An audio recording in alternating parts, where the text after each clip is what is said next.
Hi guys, and welcome to the Encore edition of Skyrim Mod Sanctuary Part 76.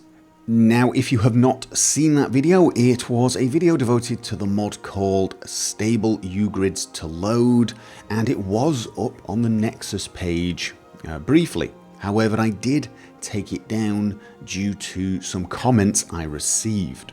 These comments were perfectly polite, but they did suggest a certain surprise that I had somehow minimized the risks in tweaking your uGridsToLoad. The fact that I had compared making this tweak to installing other mods, and they thought I was being a little blasé and, minimizing the risks. And my initial response was that they were the ones that were minimizing the risks of installing mods.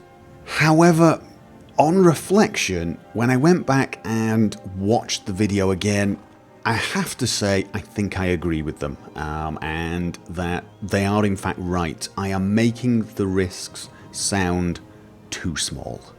That was definitely not my intention, although I suspect I was basically trying to be too positive because I didn't want to make it sound like the mod was risky. The mod that I was reviewing, or not really reviewing, but explaining, is not the problem. In fact, it actually helps alleviate the problem in many ways. And it does allow you to test the uGridsToLoad setting and perhaps change it in-game. And this is especially useful if you just want to change it whilst doing some video shooting or making some screenshots, but you're not going to save your game. However, it does not mitigate all the risks with actually tweaking your uGridsToLoad. That is not the fault of the mod. The mod does exactly what it was intended to do. And I think perhaps I was trying to be too upbeat and too positive. And that was a mistake because, of course, a lot of people are going to take that as a tacit endorsement of making this tweak. And what I didn't say, and what I should have said, is that I personally do not use this tweak anymore. I did actually use uGridsToLoad 7 on this character actually. From the very start, I used uGrids 7 for about the first half of one chapter. So it was about 10 hours of play, and I never had a problem. Never once. It was perfectly stable. However, I did change it back to 5 after receiving some warnings and doing a little research and finding that in the long term it can be risky. You do increase the risk of losing your saves, and I didn't want to lose another save. And in fact that's kind of relevant because the character that I lost, the save that I lost without tweaking uGridsToLoad. And that was kind of my point. The point I was trying to make was that you can break your game, you can destroy a save without using uGridsToLoad. You can do it with mods, because I know, because I've done it. I lost a save. There is an entire area of the map, if I remember rightly, it is in the south. There is a whole area down here, this little area here, where my character cannot go because it simply crashes every time without fail. And I never used uGridsToLoad, so this is obviously either a mod I installed or more probably a mod I uninstalled. That's what I have a feeling it is. So no real idea, but I know you can break your game a variety of ways, and that was what I was trying to get across. That there is risk in everything you do, but it was wrong of me to phrase it that way, because playing around with uGridsToLoad is a lot riskier actually. And the reason it is riskier, or at least one of the reasons it's riskier, was actually pointed out to me in the comment section. The fact is, you can change the uGridsToLoad very early on in your save and have no problems, as I did, and then continue on, add lots of mods, add lots of texture overhauls and so on, and then start getting issues. And you never think that it's your uGridsToLoad tweak. You never think to go back. You uninstall all the mods, you try everything completely, and your save is just, you can't get it back. And so you give up, go away, and you never think that it might have been the uGridsToLoad that has ruined your save.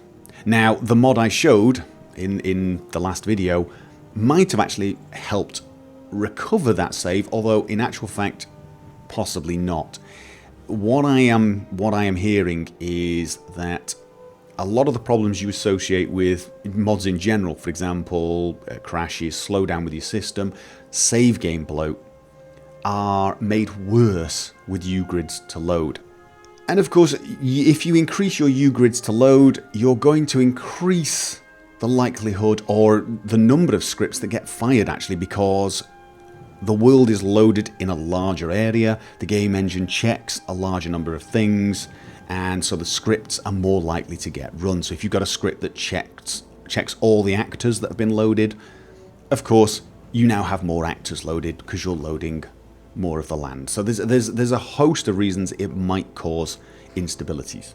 After I thought about it for some time, I definitely began to wonder if some of the bug reports I had received on my own mods that seemed really strange that, you know, only a few people were getting, were actually from people who had pushed the uGrids a little too far. I mean, that is a possibility. Now, of course, the counter argument is going to come from people who've been pushing the uGridsToLoad to 11 and 13, that they've never had any problems, and of course they could just have been lucky, or this just could be one of those things where, you know, 1,000 people download a mod and nothing happens and everything's fine, and 10 people have their save game completely broken. It's only 1% of them, but that's still 10 people with a completely broken save. uGridsToLoad might be like that. You might have a chance of getting away with it as long as your game is stable, but you do increase the risks, and there are potential glitches that may not crash your system, but may cause odd effects. For example, while I was testing out the uGrids and pushing it higher and higher, not only did I notice crashes, I did notice quests completing. For example, well, one quest, I had a giant quest, kill this giant, and I suddenly completed it. And I didn't even know there was a giant in the neighbourhood, so I can only assume the giant had gotten into a fight with something else out of range of me and got itself killed. And when I looked into it, apparently this is not that unusual. So basically, I do apologise if I gave people the impression that this is something I recommend you do.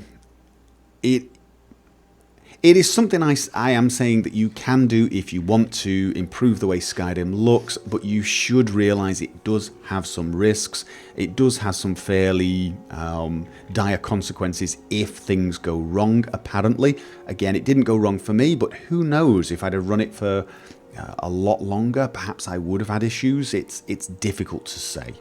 But I absolutely should not put experimental things like this type of tweak that have that type of risk up on the Nexus front page and not warn people very, very strongly that this type of thing is something you have to consider very carefully before doing. And I hate saying that because, of course, that is going to make people not try this mod, and I hate having to be negative about any mod. And I would like to reiterate, this is not about the mod stable uGridsToLoad.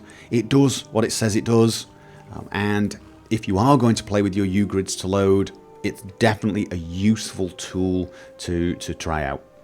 I think in future I'm either going to avoid covering mods like this in the Skyrim Mod Sanctuary series, or I will do a far better job of explaining the risks involved. Again, to play around with your uGridsToLoad, do it if you're an advanced user, do it if you really want to try to make the game look better.